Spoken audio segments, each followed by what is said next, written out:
Hoy, en A Su Salud, entérese de los mitos y realidades sobre la infertilidad.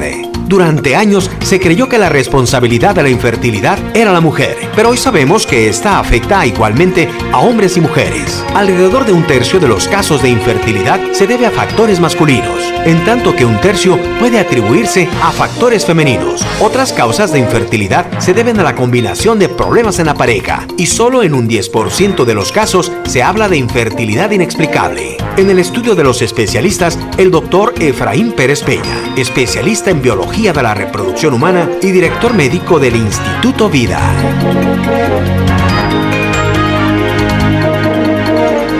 Además, conozca de un problema de la visión conocido como catarata, una de las causas más comunes de pérdida de la visión, especialmente a medida que envejecemos, ya que la mayoría de los casos de cataratas son por parte del proceso normal de envejecimiento. No hay medicamentos ni gotas para los ojos que hagan desaparecer las cataratas. La cirugía es el único tratamiento. En el estudio de A Su Salud, el doctor Humberto Ruiz García, retinólogo de Clínica Santa Lucía, nos explica cuáles son los síntomas más comunes, su diagnóstico y tratamiento. En A Su Salud, entérese cuáles son las características del dolor vascular en miembros inferiores. Este puede ser debido a la obstrucción arterial o por enfermedad en las venas. Son dolores que aparecen en las pantorrillas durante la caminata o el ejercicio. Y en casos más avanzados pueden existir dolores permanentes incluso en el reposo en cama, pudiendo estar referidos también a los pies. En el estudio de A Su Salud, el doctor Luis Virgen, cardiólogo intervencionista, nos explica cuál es el método para diagnosticar la causa del dolor vascular. La terapia celular, proceso por el cual se introducen al organismo nuevas células madre o un tejido u órgano específico buscando un efecto de regeneración y revitalización para tratar enfermedades crónico-degenerativas. En el estudio, el doctor Jorge Rodríguez, especialista en terapia celular, nos explica la aplicación de esta terapéutica. Bienvenido a Su Salud, el programa de los especialistas, desde Guadalajara, Jalisco.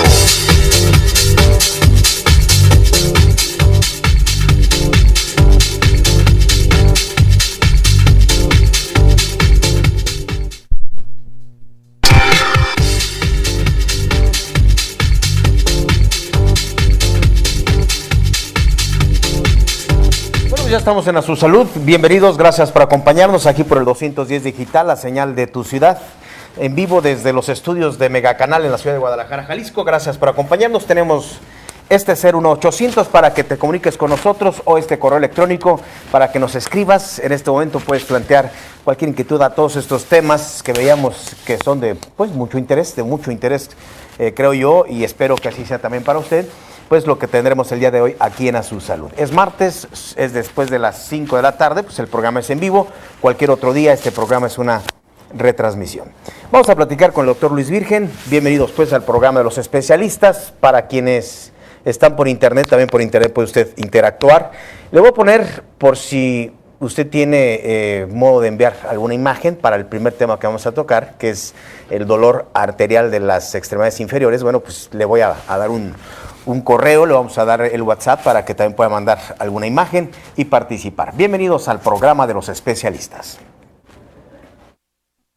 Severi, Cardiovascular Research Institute, en el edificio profesional El Carmen e Instituto Cardiovascular Arboledas, un nuevo centro de terapia endovascular, especialistas en el tratamiento de enfermedades cardiometabólicas y en el control de los factores de riesgo cardiovascular.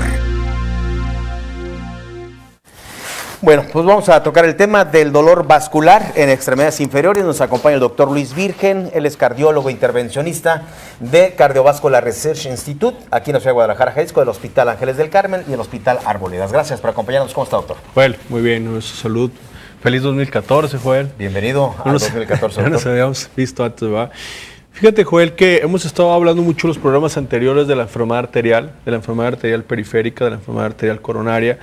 Y muchos de las personas que nos han escuchado nos han preguntado que si siempre el dolor que existe en las piernas está relacionado con problemas arteriales. Y la realidad es que nosotros tenemos problemas vasculares en las piernas. Este dolor puede ser ya sea arterial o venoso, inclusive puede ser por otras causas. No es incomún que los pacientes tengan dolor de la columna, de algún otro dolor osteomuscular. Sin embargo, es muy importante establecer el diagnóstico. Entonces, una de las cosas importantes es comenzar a diferenciar dentro de los problemas vasculares aquellos que son de origen arterial y aquellos que son de origen venoso, ¿no?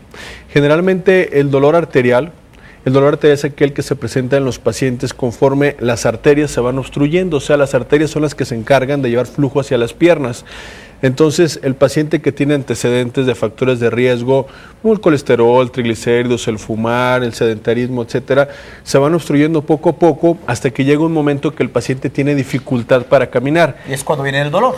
Exacto, este dolor para caminar es el que nosotros conocemos como claudicación. Entonces, muchos pacientes, su primer síntoma es dolor que tienen al caminar y está relacionado principalmente a 1, 2 o 3 cuadras cuando comienzan y tienen que pararse para de nuevo volver a comenzar a caminar, ¿sí? No siempre este dolor, o en general no, está relacionado con que las piernas se inflamen o tengan edema o se hinchen como la gente lo conoce, ¿no?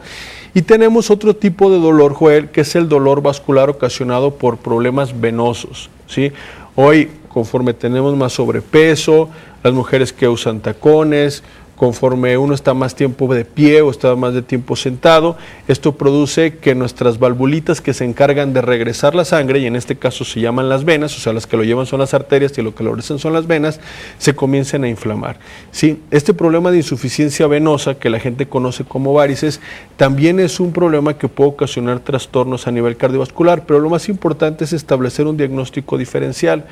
Y muchas veces este diagnóstico entre saber si es un problema arterial o un problema venoso lo podemos establecer de una manera muy fácil en consultorio, ya sea realizando las medidas que platicábamos del índice brazo-tobillo, o sea, calculando los flujos arteriales y venosos, como a través de un Doppler. O sea, hay una manera muy fácil de calcular si el problema es arterial, si el problema es venoso, y su tratamiento es diferente. Los pacientes que tienen insuficiencia venosa, o lo que la gente conoce como varices, muchas veces comienzan con pequeños problemas y conforme se va aumentando de peso, se va quedando más tiempo sin caminar, no se tienen cuidados, los pies no se descansan, etcétera.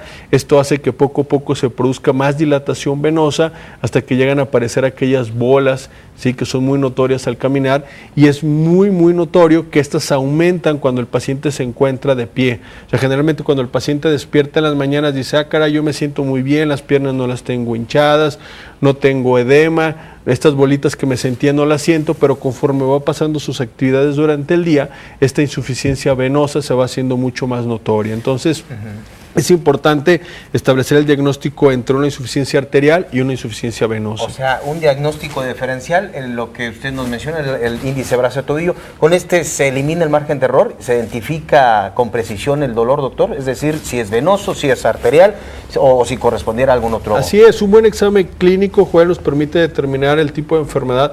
Y lo más importante es que lo podemos establecer a tiempo, y muchas veces estos síntomas, como lo venimos comentando, dependen de si el paciente tiene dolor. O sea, lo que nosotros estamos invitando es que si uno tiene dolor al caminar, establezca o haga el diagnóstico diferencial, que no es un problema vascular, ya sea arterial o venoso, ¿sí? Y si realmente el dolor no es por eso, pues hay que buscar otras causas, como podrían ser problemas en la columna, como podrían ser problemas en la rodilla, etcétera. Pero sí es muy importante que el paciente se investigue, sobre todo si tiene factores de riesgo para tener problemas vasculares. Entonces, factor de riesgo como sospecha, vamos, para hacer prevención, y el dolor, que es el síntoma de la enfermedad. Y hay quienes lo pueden enmascarar, ¿no, doctor?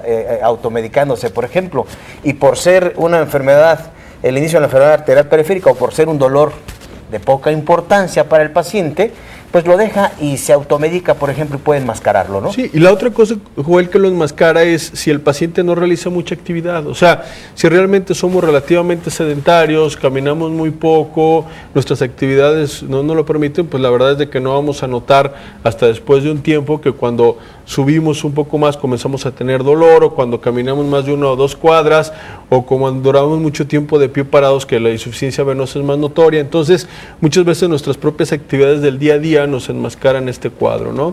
Lo importante es que si usted tiene dolor o molestias en las piernas al caminar, al realizar alguna actividad, se haga diagnóstico temprano. Esto nos puede ayudar a evitar muchos problemas de enfermedades cardiovasculares, ¿sí? O sea, proteger al corazón, a las arterias que van hacia el cerebro, ¿sí? Eso. Y si hay problemas venosos, esto nos puede ayudar a prevenir trombosis.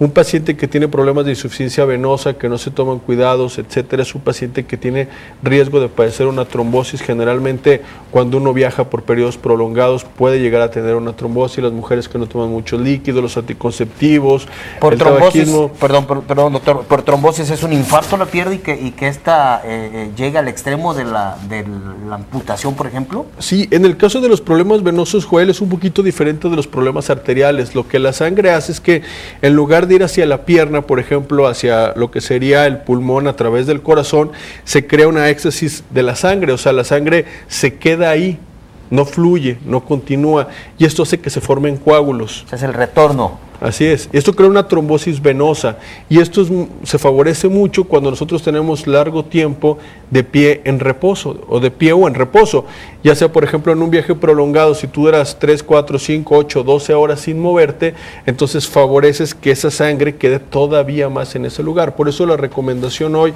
es que cuando se realizan viajes por más de 2 o 3 horas uno camine, tome bastantes líquidos, se cuida la parte de la trombosis. Las mujeres que toman anticonceptivos, el fumar, todo eso favorece las trombosis. El problema es que las trombosis que se crean o que se generan en las piernas muchas veces se van hacia el pulmón, entonces crea no solamente una trombosis venosa profunda, sino también un tromboembolismo pulmonar, que es una causa muy grave en los pacientes. Entonces tenemos que hacer un poco más de caminada, tenemos que estar mejor hidratados, y te digo, es muy importante, si nosotros comenzamos con dolor en las extremidades, establecer un diagnóstico si es un problema venoso, es un problema arterial o no es un problema vascular. Bueno, primeramente entonces hacer este diagnóstico referencial, definir el dolor es el síntoma entonces. Y aquí puede iniciar, doctor, el dolor, entonces la enfermedad arterial periférica, ¿no? Para esto hay una campaña, hay un protocolo que con esto se va a cerrar en este inicio de año. Vamos a cerrar esta campaña para invitarlos en este mes. Todo este mes tiene todo el público para poder participar en esto que nos ofrece Cardiovascular Research Institute, en donde ofrece 10 consultas para pacientes, esto sin costo, con pacientes que presentan este dolor, el que está platicando el doctor vascular, de este doctor de la insuficiencia arterial y venosa. Entonces, aquí es importante identificar el dolor y que usted reciba el tratamiento. El diagnóstico es sin costo, incluye los estudios brazo, índice, tobillo. Esto es el diagnóstico que nos ha estado mencionando el doctor Luis Virgen para diagnosticar y para identificar el dolor. Y por supuesto el tratamiento, doctor, ¿en qué consiste el tratamiento? Fíjate que eso difiere si es una parte arterial o venosa. La única condición que nosotros tenemos con los pacientes es que tengan más de 40 años, Joel, para realizarle los estudios.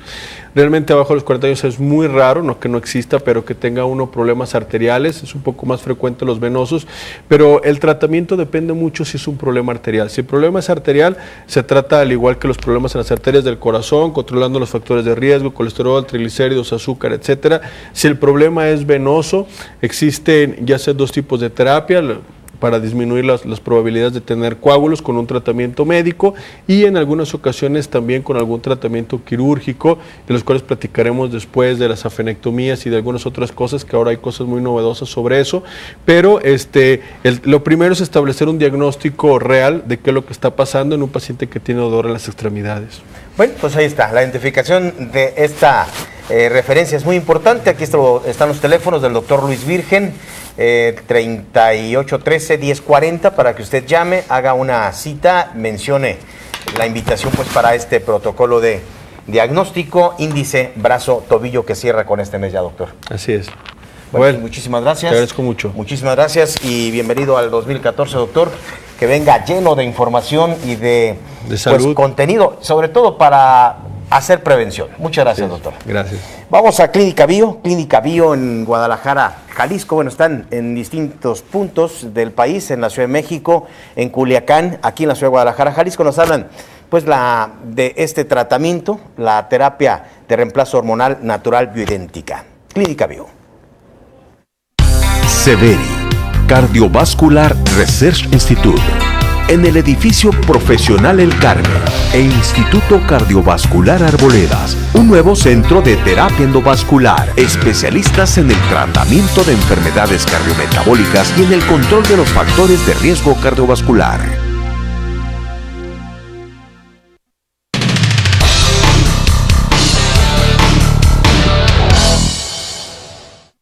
Biohormona, innovación médica que mejora tu calidad de vida.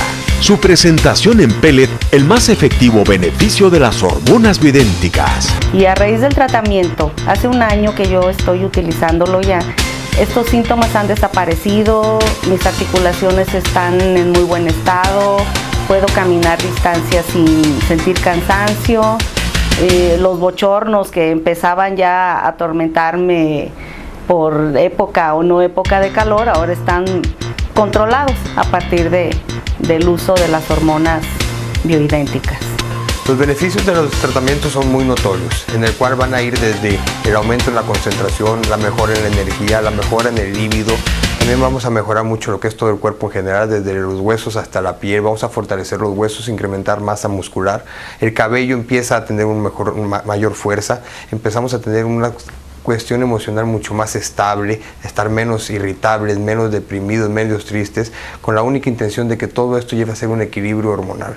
Doctor, entonces, este es el tratamiento, este es el pellet. ¿Cómo se aplica? Ok, el tratamiento mediante la vía de administración de pellet es muy sencillo. Es mediante una pequeña incisión que se va a hacer en la piel.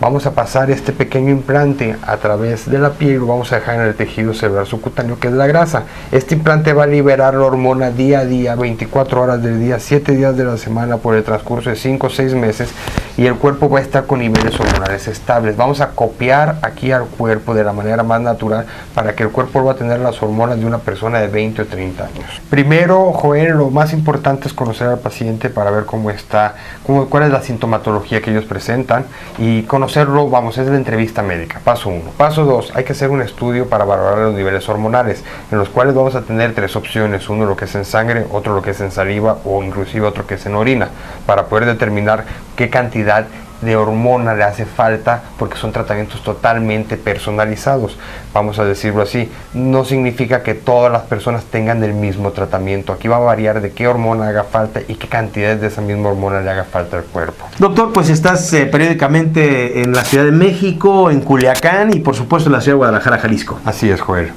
Constantemente visitamos 1 o 2 veces por mes cada ciudad, lo que es Culiacán y lo que es la Ciudad de México, y estamos permanentemente aquí en la Ciudad de Guadalajara. Pues comunícate, 01800 5040 246, Clínica Bio. Biohormona, clínica de terapia hormonal y rejuvenecimiento. Clínica Santa Lucía, una de las más prestigiadas clínicas oftalmológicas del país, con actualidad e innovación científica y tecnológica y servicios de subespecialidad en enfermedades de los ojos. Clínica Santa Lucía, 22 años de cuidados preventivos y tratamientos de especialidad para su salud visual.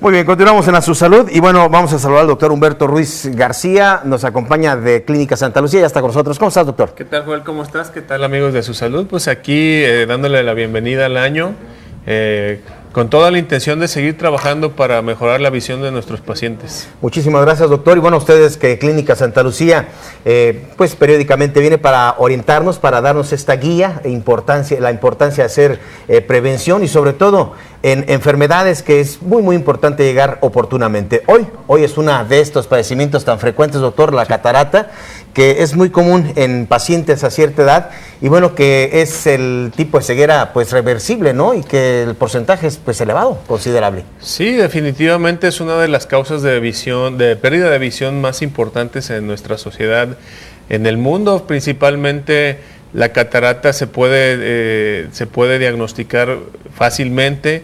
Y lo que es importante es que a pesar de que causa una pérdida visual severa en pacientes que no se tratan oportunamente, se puede aliviar y se puede tratar de manera tal que cuando los pacientes se tratan de manera exitosa logran recuperar el 100% de la visión. Sí, es un procedimiento pues o uno de los pacientes que su recuperación es al 100%. ¿Qué es la catarata? Bueno, como lo estamos viendo en la ilustración, la catarata es una opacificación o una pérdida de la transparencia de una lente normal que se encuentra dentro del ojo. Ese lente se llama cristalino, porque así es cuando nacemos, es totalmente transparente.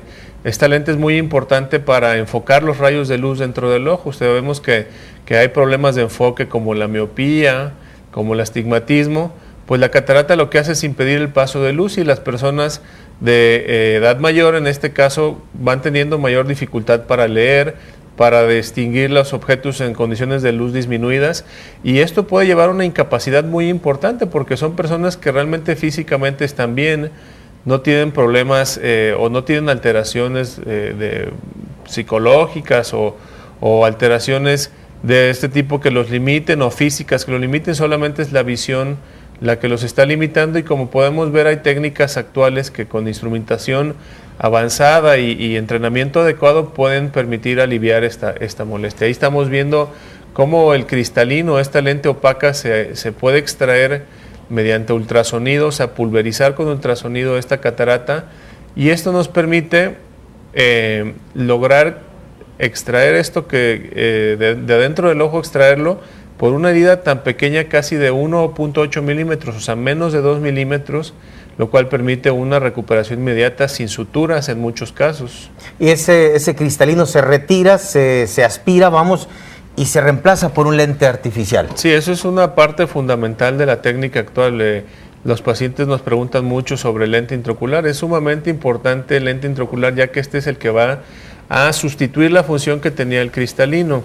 En la actualidad gozamos de lentes intraoculares que nos permiten, teniendo una cirugía y un estudio exitoso, poder llegar a tener una recuperación visual sin lentes, inclusive para ver de lejos. Esto significa que si usted utilizaba una graduación para miopía o para ver de cerca, podemos ofrecerle la posibilidad de que, aparte de aliviar esa catarata, que es una enfermedad, lograr no requerir de anteojos para ver de lejos, y con algunos tipos de lentes intraoculares modernos también ver bien de cerca y de lejos, lo cual es un avance importante. O sea que en este procedimiento, doctor, elimina la catarata, o sea, se corrige la opacidad, sí. Y luego corrige el problema de vista a lo lejos, es decir, la hipermetropía o miopía. Sí. Y luego se corrige también la visión cercana, es decir, vista cansada. Sí, eso ya depende obviamente del lente que se utilice. O sea, esto se platica con los pacientes, se determina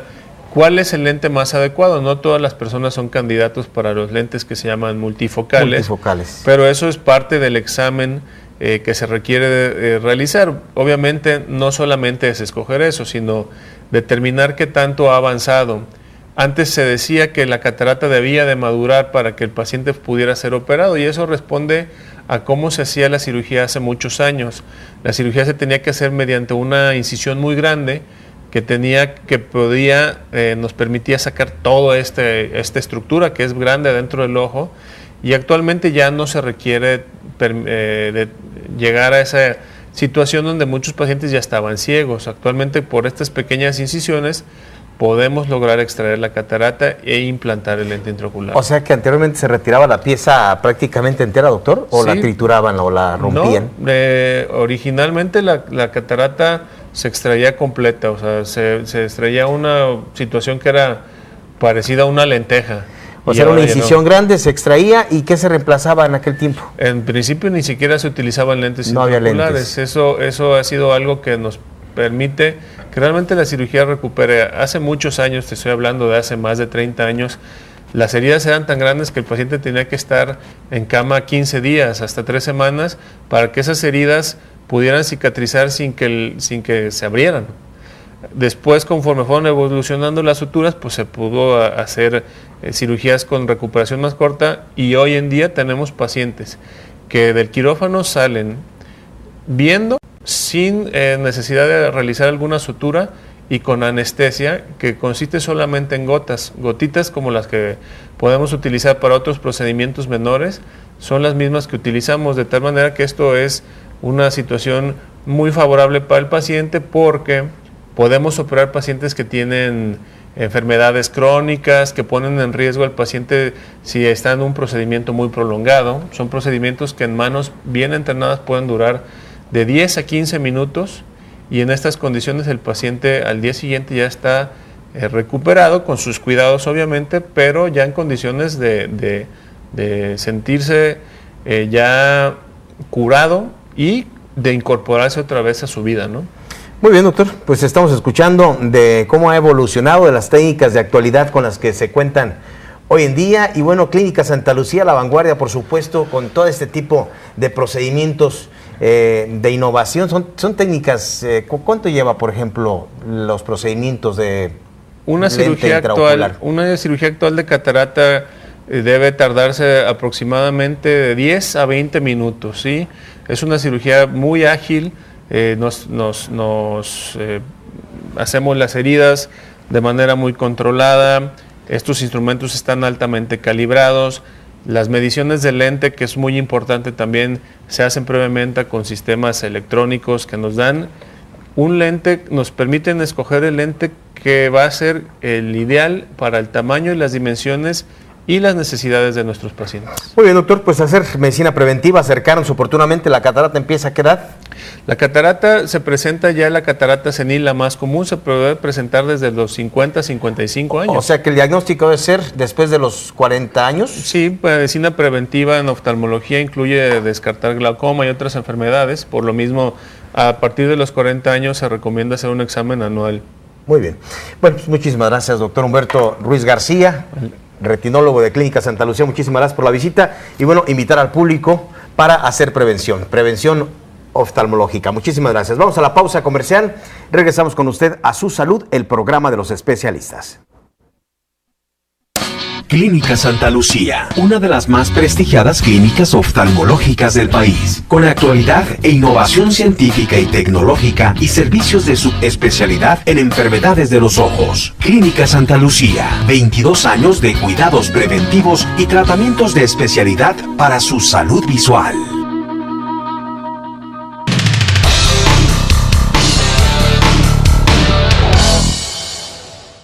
Cytoclinic, Centro de Renovación Celular.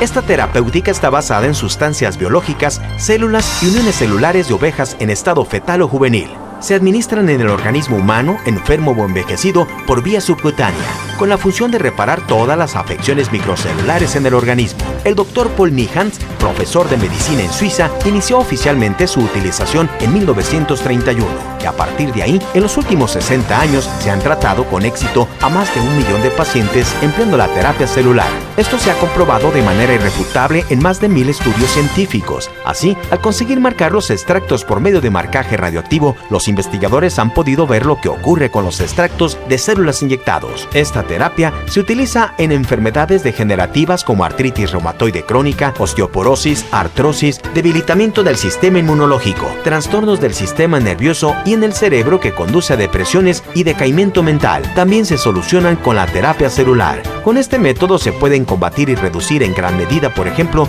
la enfermedad de Parkinson. Se utiliza también la terapia celular en personas sanas para frenar el proceso de envejecimiento. Cytoclinic, Centro de Renovación Celular.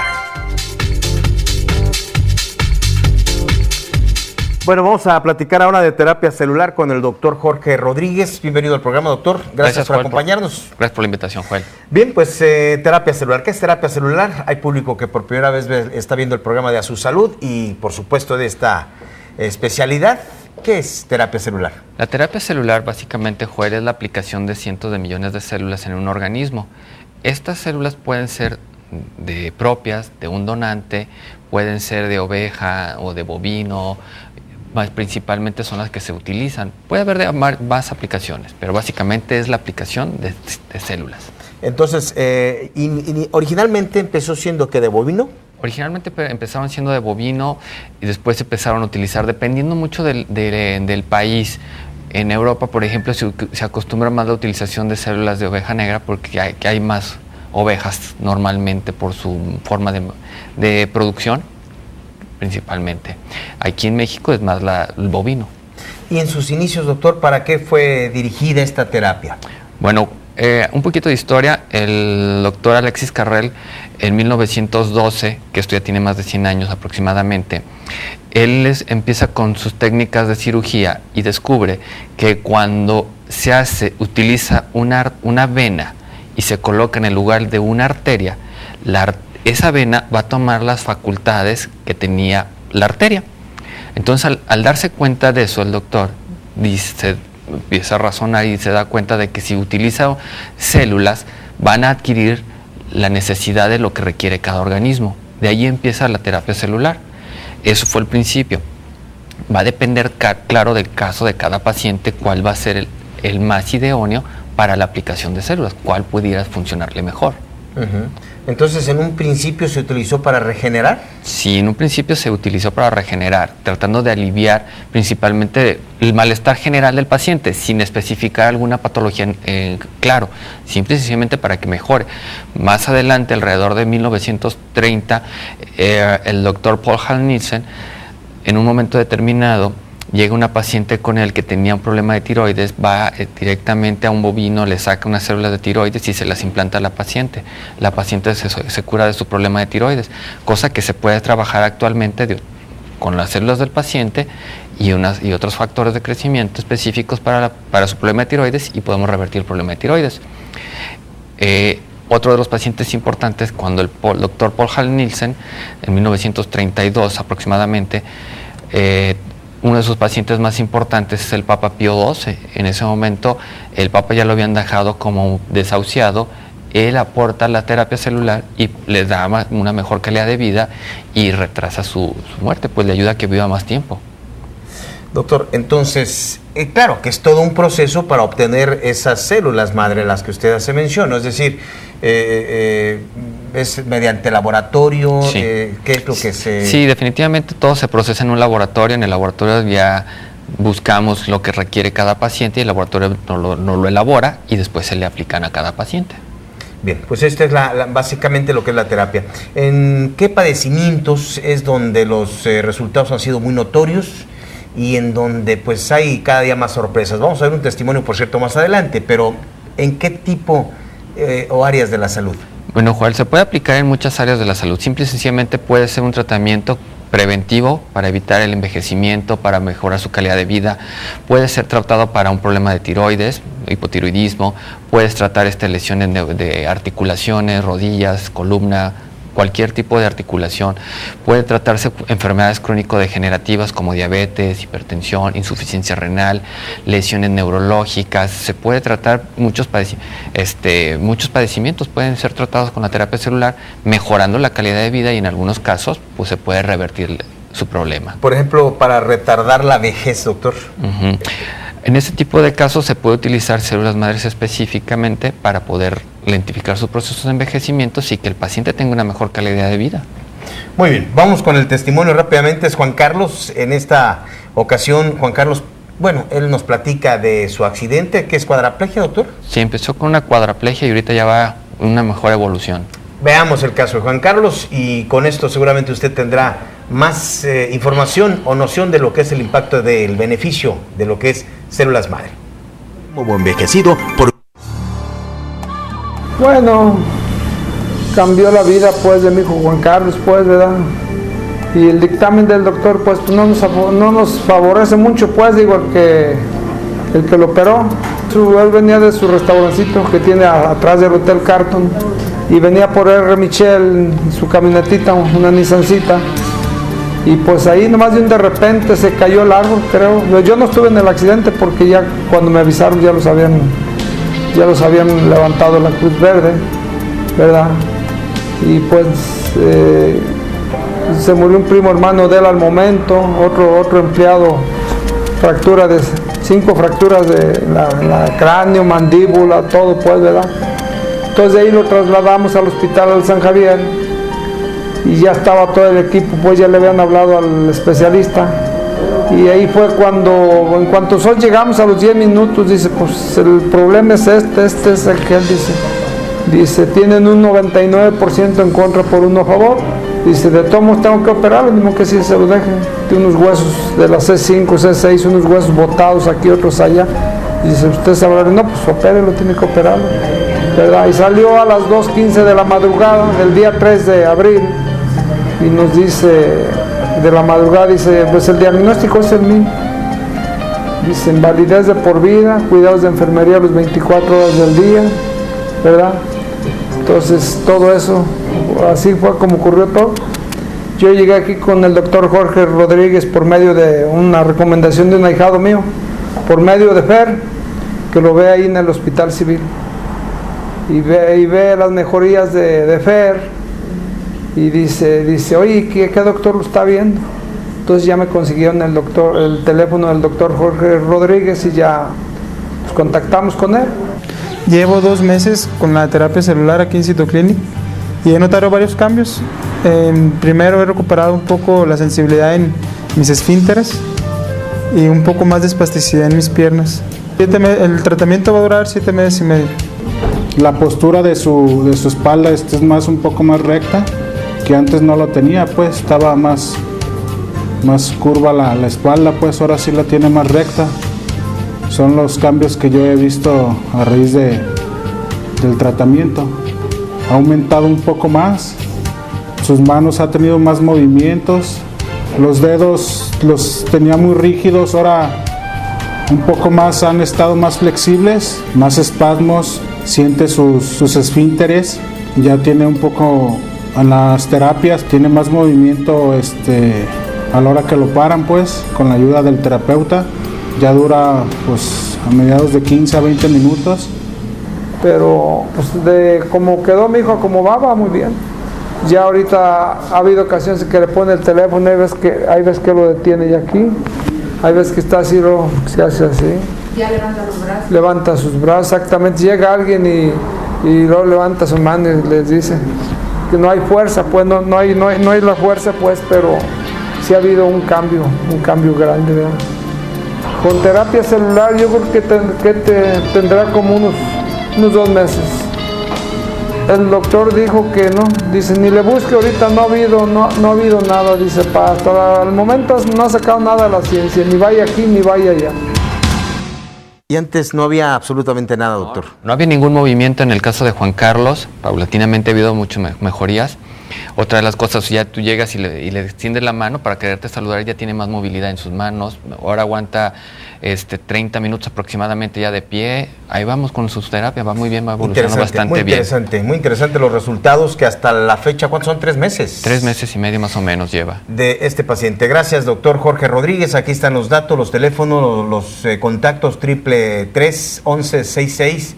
841 o 333-121-5120 o terminación 21, que es el teléfono de consultorio.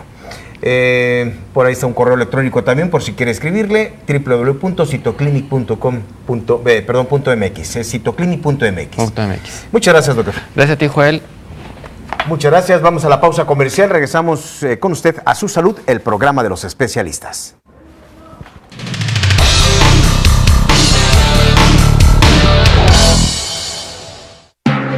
La esofagitis es la inflamación que daña los tejidos del esófago, el tubo muscular que transporta la comida desde la garganta hasta el estómago, causada por reflujo, medicamentos u otros. Los signos y síntomas de la esofagitis: dificultad para tragar, dolor en el pecho, especialmente detrás del esternón, que se produce con el consumo de ingestión de alimentos. Dr. Jesús Trujillo Casillas, certificado por los Consejos Mexicanos de Cirugía y Gastroenterología.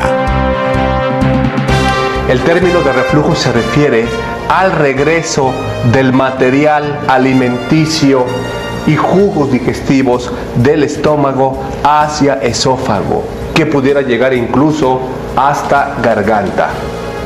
Vamos entendiendo que el paciente viene al consultorio y que trae una tormenta de síntomas. Confunden síntomas de esófago con síntomas de estómago, confunden esofagitis con gastritis, pero es labor indispensable del especialista poder determinar cuáles síntomas se refieren especialmente al reflujo. En este caso, número 1, pirosis. Pirosis significa fuego, caliente, quemante. Y este término se refiere entonces a esa sensación de acidez, sensación ardorosa, caliente o quemante que el paciente siente en el pecho. Otro síntoma que el paciente puede referir es regurgitación. La regurgitación se refiere al regreso de material alimenticio, el paciente percibe la sensación de que el alimento se le está regresando y la percepción de partículas alimenticias que del esófago llegan a la faringe o pueden incluso llegar a la boca. Otro síntoma que podemos también observar es disfagia. La disfagia es un término tan general que se refiere a diferentes síntomas como los que les voy a comentar. Es una verdadera novela. Hablando de disfagia, sucede que el paciente come y en el momento de tragar, cuando el alimento va bajando por el esófago, perciben la sensación de atoramiento. Otros dicen sensación de cuerpo extraño, dificultad al paso del alimento. Y en otras ocasiones, verdadero dolor que refieren en el pecho. Es cuando viene gente asustada pensando que se está infartando porque tiene un dolor en el pecho. Ya esto amerita después una evaluación por parte del cardiólogo para poder diagnosticar que no es un dolor de características cardiológicas y que se refiere también a otro síntoma de reflujo. La importancia de hacer un estudio de endoscopía es poder explorar de la manera más directa y precisa el aparato digestivo y descubrir procesos inflamatorios, erosivos, ulcerativos o tumorales. Si el diagnóstico revela que sus células no tienen displasia o displasia de bajo grado, su médico puede sugerir exámenes periódicos de endoscopía para vigilar las células en el estómago. Tener enfermedad por reflujo gastroesofágico, acidez estomacal crónica y el reflujo ácido durante más de 10 años puede aumentar el riesgo de esófago de Barrett. Dr. Jesús Trujillo Casillas, certificado por los Consejos Mexicanos de Cirugía y Gastroenterología. Centro de Especialidades Médicas Hospital Country 2000.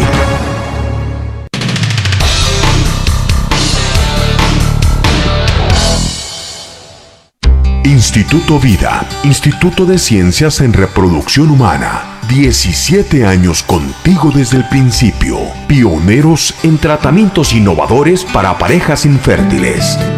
Dr. Efraín Pérez Peña, Centro de Especialidades Médicas, Hospital Puerta de Hierro. Bueno, ya está con nosotros el doctor Efraín Pérez Peña. Él es ginecobstetra, médico militar con la especialidad en ginecología en reproducción humana y además doctor en ciencias. Sí. Muy interesante todo esto, doctor. Gracias por acompañarnos. Bienvenido al programa de los especialistas, además de director del Instituto Vida aquí en el Hospital Puerta de Hierro para platicar sobre infertilidad. Pero vamos a hablar un poquito, doctor, sobre los mitos. Hay mitos, ¿verdad?, en torno a lo que son, a lo que es esta enfermedad o este padecimiento, la infertilidad. ¿Cuál es el mito más común? Probablemente uno de los mitos más comunes sea el pensar que la fertilidad está sumamente relacionada con el estado físico, es decir, que no tiene nada que ver con la edad, por ejemplo, y que si una persona se mantiene en muy buena condición física no se va a afectar su fertilidad. Sobre todo en las mujeres, la fertilidad disminuye mucho a medida que van avanzando los años. Las mujeres menores de 30 años tienen un pronóstico diferente a las que tienen más de 30. Las que tienen 35 o más tienen un pronóstico muy diferente a las de 35 o menos. Cuando se llega a los 40 años, realmente la infertilidad que se presenta en las parejas con mujeres de arriba de 40 años, la incidencia es verdaderamente grande. Es decir, no importa que estén en buen estado general, no importa que no tengan enfermedades, no importa que hagan ejercicio. Entonces, el mito más frecuente es ese, de que la mujer piensa que va a ser eternamente fértil. Sobre todo por estas tendencias de la vida moderna en donde se van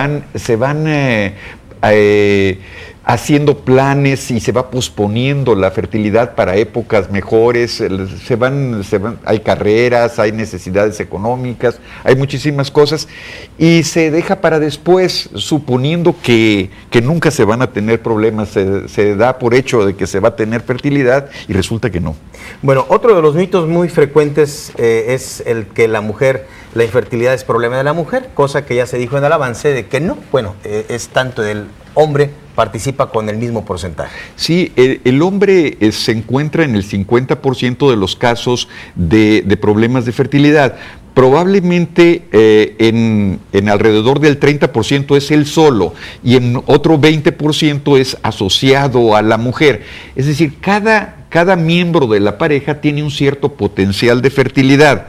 A veces ese potencial de fertilidad solamente está muy levemente reducido y en cada uno de ellos pero al juntarse los dos se hace más aparente. Podría ser una mujer que ovula de vez en cuando y un hombre que tiene menos espermatozoides o espermatozoides de menos calidad que lo habitual, pero no sin llegar al extremo de no tener espermatozoides o de no ovular siempre.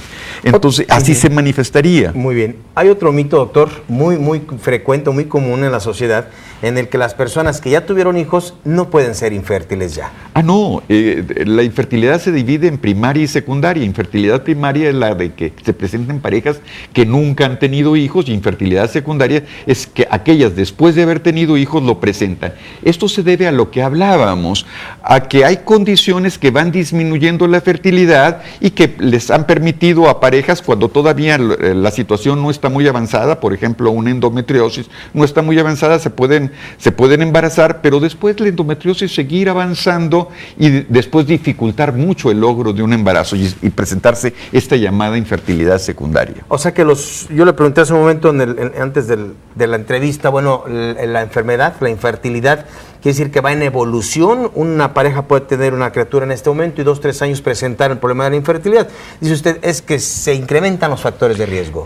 Va aumentando la severidad de la afectación de las causas de la infertilidad. Por ejemplo, si una mujer se le van disminuyendo los óvulos que tiene a los 35 años, tiene menos que los que tenía cuando tenía 20 o 22 años, tiene muchos menos, y al llegar a los 38 van siendo todavía menos porque se van acabando, el tiempo va haciendo que vayan siendo menos óvulos. Si ese era el problema, ese es por la causa. Pero, por ejemplo, si era una endometriosis, puede ser muy leve y que prácticamente no afectara o que disminuyera muy poco la fertilidad y que no se notara porque el hombre era demasiado fértil. Entonces, en ese momento, a medida que va avanzando, se va haciendo más aparente el problema.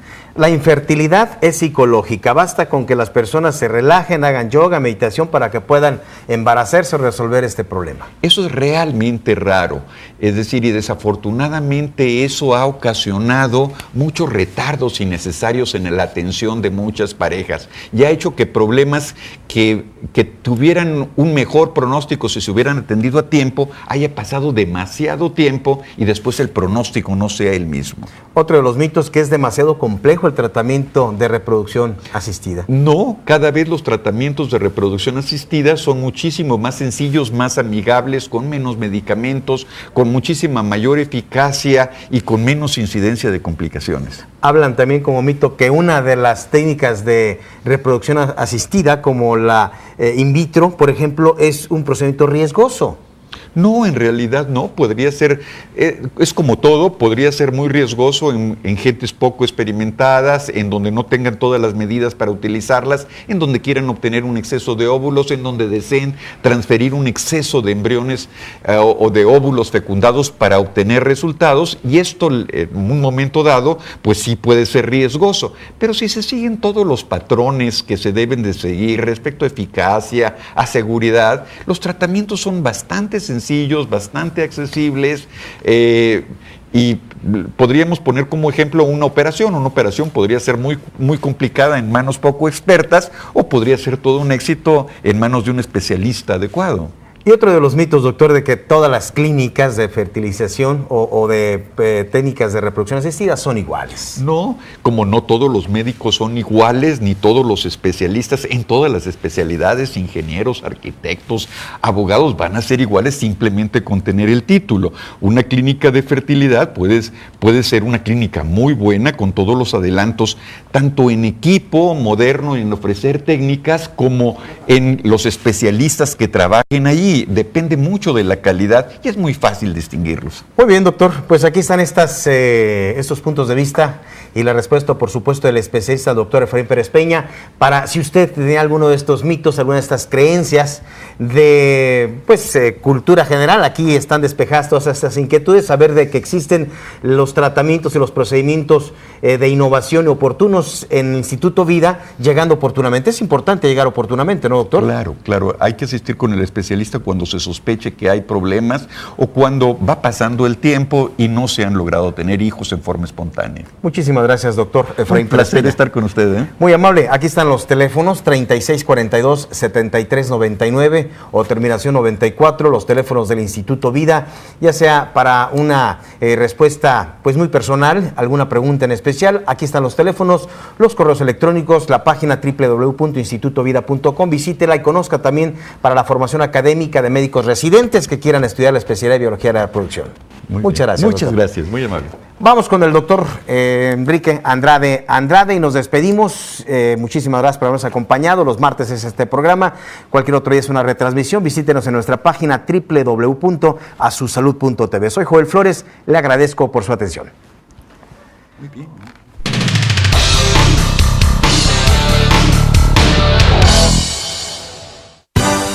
Clínica de Cirugía Estético-Facial. Doctor Enrique Andrade, médico cirujano con especialidad en otorrinolaringología, cirujano de cabeza y cuello en el Centro Médico Nacional de Occidente, con subespecialidad en cirugía plástica facial en Bogotá, Colombia. Expertos en cirugía de nariz. Hospital Puerta de Hierro, Zapopan, Jalisco. Hola, me llamo Claudia. Tengo dificultad para respirar desde hace 3 años. He ido con 3 otorrinos y me han dicho que tengo el tabique desviado y los cornetes crecidos.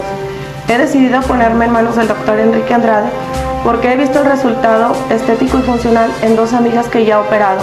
Además, durante la consulta me mostró gran variedad de casos con fotografía del antes y después y la verdad me han parecido espectaculares. En cirugía de nariz mejoramos la forma de acuerdo al rostro de cada persona. Tomamos fotografías previas para establecer un diagnóstico correcto y crear un plan preciso. A una nariz la podemos disminuir, aumentar, adelgazar o afinar, levantar una punta caída, alinear una nariz desviada o traumatizada, cuidando siempre la funcionalidad y sobre todo evitar el aspecto de nariz operada. A una cirugía de nariz podemos aumentar el mentón con un pequeño implante y así mejorar el perfil facial. Podemos quitar cachetito o bichectomía y adelgazar o estilizar la cara. Estas orejitas salidas se pueden corregir. Embellecer un rostro sí es posible.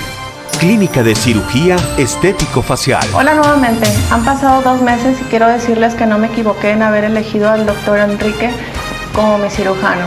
Mi cirugía fue con anestesia local y sedación, por lo que unas horas después ya estaba en casa, descansando en mi habitación, en mi espacio. Algo que me pareció increíble fue que todo el tiempo respiré por mi nariz, debido a que no hubo taponamiento. Seguí sus indicaciones y no aparecieron moretones, no hubo dolor y la inflamación fue mínima. En 5 o 6 días mis familiares y amigos estaban sorprendidos con el resultado, ya que me veía tan bien en tan poco tiempo.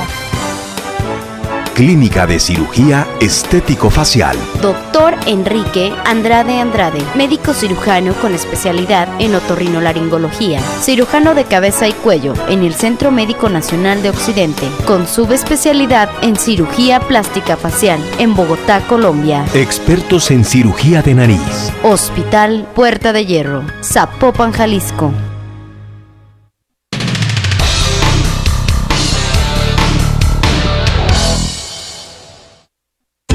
Centro del Riñón Guadalajara. Unidad de hemodiálisis, diseñada de acuerdo a normas nacionales e internacionales, ofreciendo diagnóstico y tratamientos preventivos o procedimientos quirúrgicos de actualidad para la salud de sus riñones. Pone a su disposición un nuevo servicio de terapia dialítica ambulatoria con equipo especializado para dializarte en casa o hospital, recibiendo la mejor atención de todo un equipo multidisciplinario. Cómodas unidades móviles ofrecen también el servicio a nuestro Centro de Atención Médica. Centro del Riñón Guadalajara. Con investigación y actualidad, conforman un equipo médico de especialistas, nefrólogos, trasplantólogos, nutriólogos, radiólogos y otras especialidades. Seguridad y confort a nuestros pacientes y comprometidos en otorgar un servicio de excelencia y accesibilidad. Centro del Riñón Guadalajara. Queremos que hagas prevención renal.